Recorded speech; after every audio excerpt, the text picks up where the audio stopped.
Right, let's get started following our instructions. So, as it says here, we'll burst out of the starting gates. We're going to get straight to it and do a really quick flyer. This isn't going to be polished or perfect, but it is going to give us the basic shapes of what we need to understand what we're going to be doing for the rest of the day.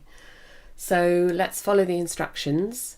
Due to the magic of technology, the link to the video that I am currently recording is here. So you'll see that later. And you can come back and rewatch this training event as we go. But for now, we're going to follow these instructions, see how we get on. So navigate to the marketing materials templates list page.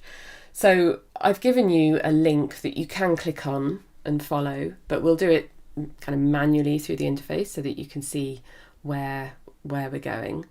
So it says go to the data exchange and admin. So if I'm going anywhere, I need to get my menu up. Click on menu, data exchange and admin, and I need to go to settings. So I'll click there. And then it says export templates, marketing material templates. So click on export templates, marketing material templates. And I click that and we're taken to a list of any that you've created so far. This could be empty for you or it could be absolutely full.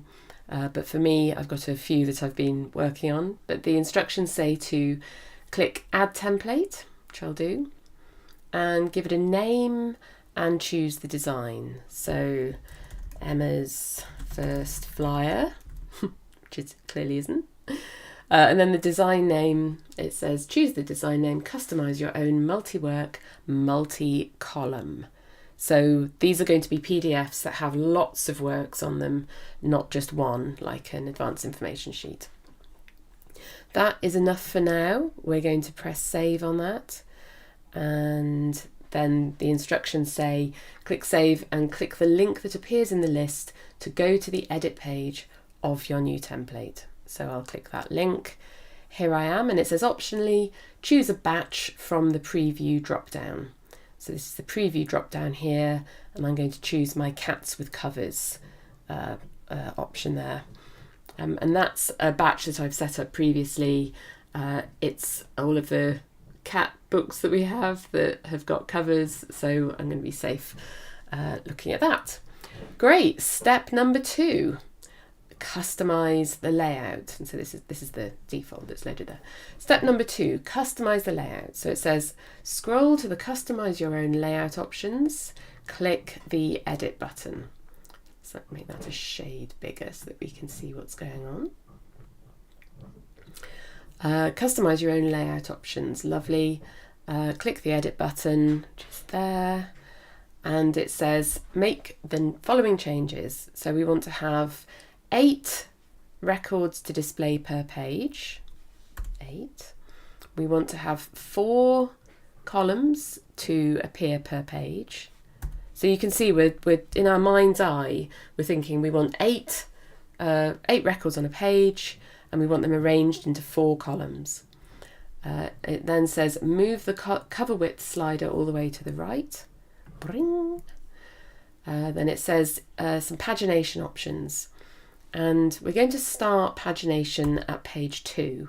And as we'll talk about later, this is so that if you're tipping the results of your PDF generation into an InDesign document or a larger piece, you're going to be able to control what the page numbering starts as. So we'll say page 2. And in the pagination style, we've got a few options here. Named bottom left is what we'll choose, right at the bottom there. And that's it. Click save, it says. So we'll click save and see what happens.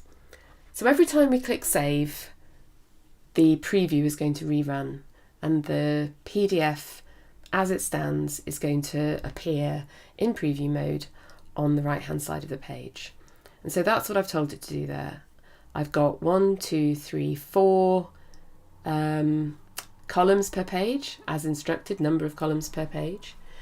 And I've got 1, 2, 3, 4, 5, 6, 7, 8 records per page. So that's not bad for a few minutes work. What comes next? Add some metadata. So it says scroll up to the left-hand column region and click Add Elements. So here's left-hand column, click Add Elements and do the following. It says the cursor will be flashing in the filter. Check. Type Summary. And here are the options that appear. And we're going to choose Full Product Summary, Bullet Separated. So, and then we're told to press Save. So we'll do that. And then we have to do one more thing. We have to click Edit to remove that bulky header thing there. If we just wait for the preview to render, we'll see that each of the entries has got its own header.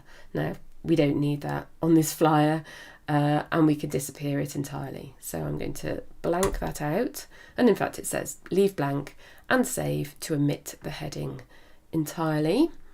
So I'll press Save. And that's it. That's our flyer for the moment. We'll let the page render and have a look at what it looks like. You'll notice, by the way, I'm on localhost here, so sorry about the slight lagginess. I'm on my local version of Consonance, not on the internet.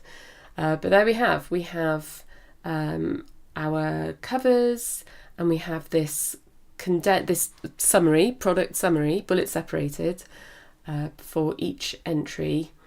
And Consonance has generated my flyer. So there it is. We won't leave it there. There's a full day's worth of training to come to refine and to review and to discover even more about all of this. But that is our flyer straight off the press. So I'll stop this video now. Over to you. You follow those instructions as well and see how far you get.